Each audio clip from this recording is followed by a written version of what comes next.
Well, to say that we'll never forget the 1976 Olympics is really a great understatement. We never thought we'd be in the midst of an international news and the subject of a great debate. It was a wild adventure.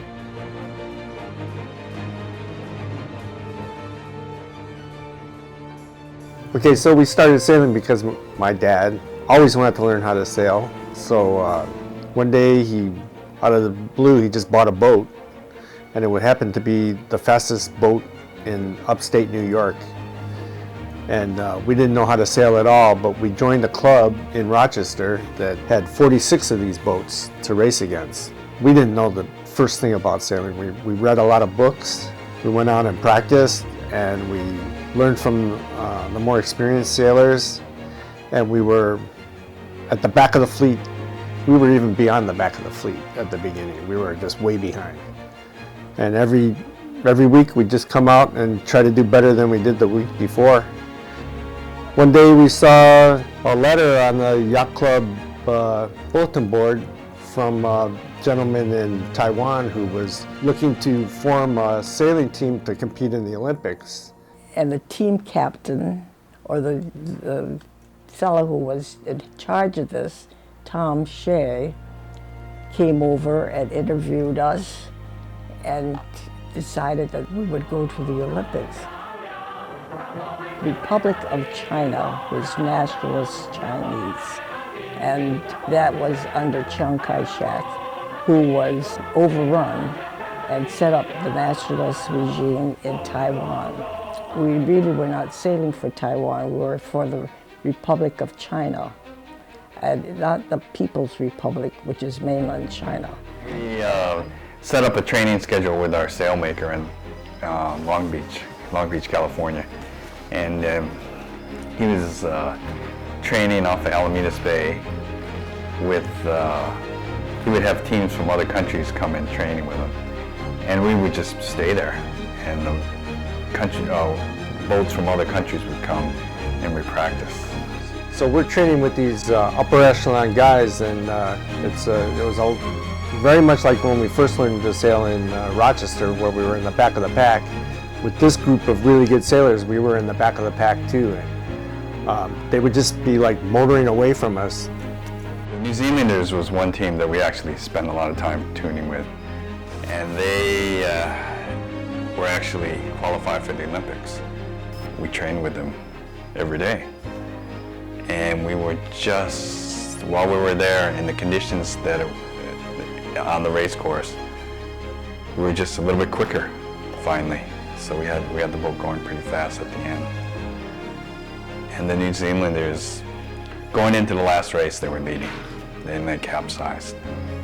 They came in fourth overall. So they were pretty fast. And we were a little bit quicker than them. So we were looking pretty good in boat speed at that time, before the Olympics. This was all in the summer of 1976. So we headed over to Canada, which was where the Olympics were. It was in Montreal, Canada, but the sailing events were on Lake Ontario in Kingston, which is like a couple hundred miles from Montreal. Well, while they were at a friend's house in Rochester, they heard news of Taiwan team being held up in Detroit, and then some went on to Boston, and they were not allowed into Canada.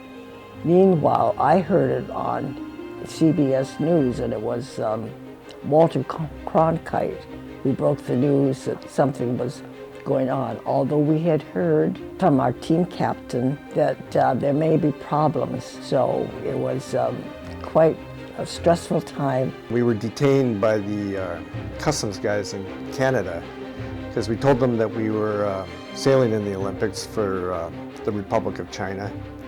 And that kind of threw up some red flags, and they held us there for maybe about 4 hours. And we didn't understand why at the time, but looking back, it was because they anticipated problems with the Taiwan team.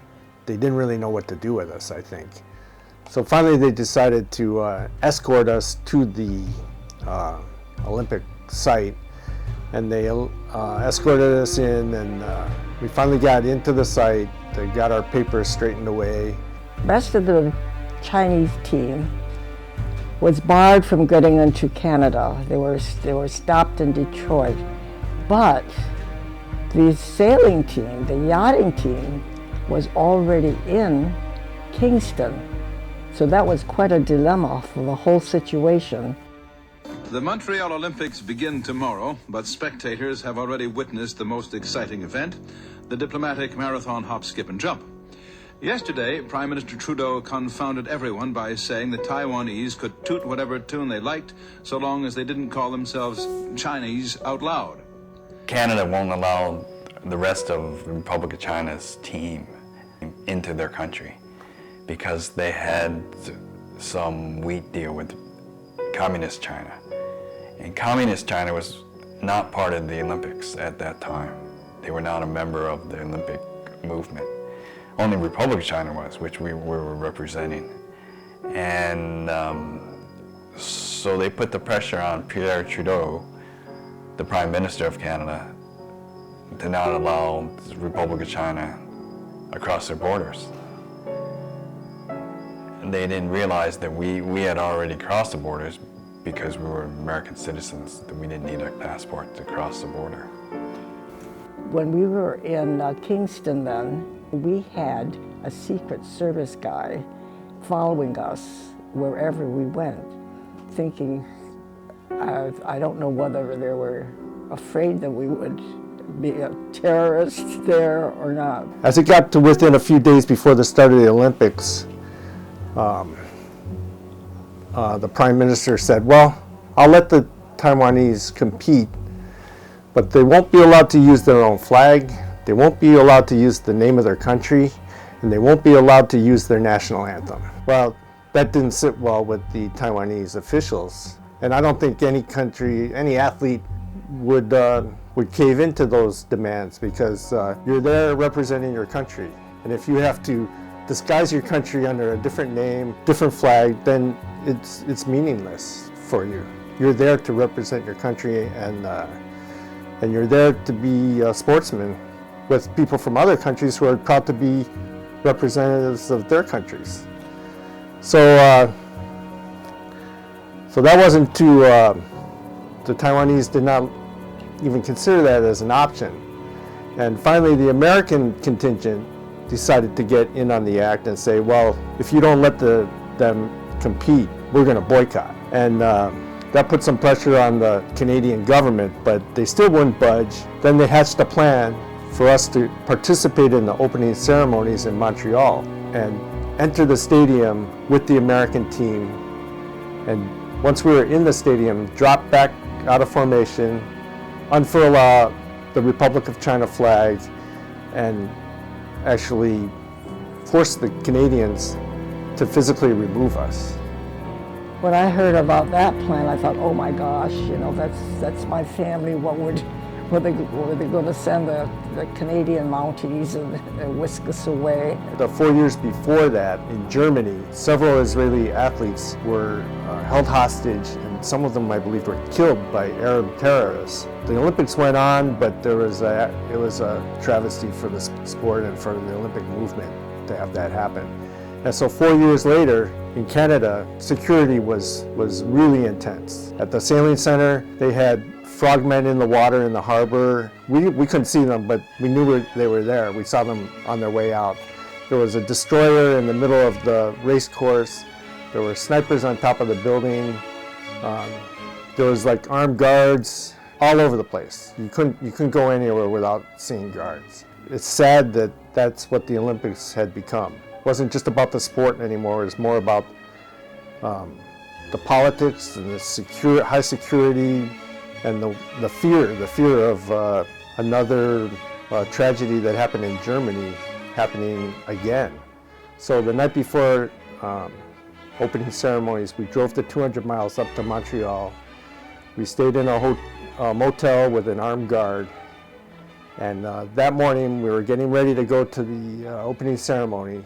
And finally, the officials, the Taiwanese officials who represented our delegation, and they were negotiating with the Olympic Committee to get us in. Finally, they said, you know, this isn't right.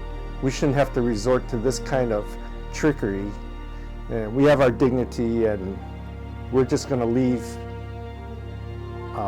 the whole Olympics in protest, because the Olympics is not about politics, it's about sport. And if they're going to play politics with us, then we want no part of it.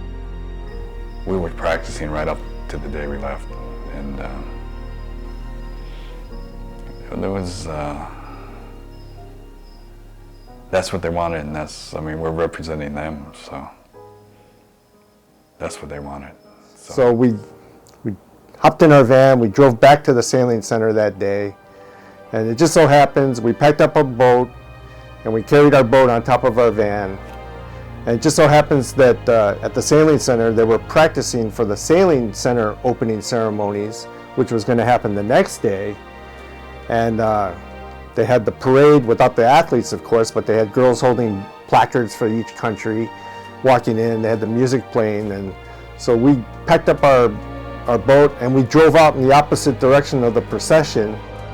And our team captain, Tom, said, hey, let's fly our flag. So he had a flag, so well, where were we going to put it on? So we had this pole on our boat, it's called a spinnaker pole that holds the sail out. And we grabbed that pole, lashed the flag onto the spinnaker pole, and my dad and Tom with the flag marched out in front of the van, which my brother and I were inside with the boat on top, and we were parading through the parade in the opposite direction of the procession. And a couple of reporters caught on to what was happening. They ran up to my dad and they said, are you protesting, are you flying your flag in protest? And my father said, you never fly your flag in protest. They were trying to politicize it from all facets, from the media and from the governments. After all of that, it was a wild adventure. It was a wonderful adventure, and I don't think any of us regret doing it. At the end of the day, the athletes are just there. They love their sport. They're there to participate. And they don't really get caught up with what goes on with the media and what's happening in different countries. And they're just there to participate and meet other athletes with the same passion. But people think the Olympics, going to the Olympics is such a great thing, but looking back, the Olympics is only a couple weeks. And the body of going to the Olympics is the training, the hours of training, the days of training. It's not the cameras of the Olympics, the opening ceremonies, the crowds, the reporters. It's all about spending the time on the water, and you have to love it to actually do it.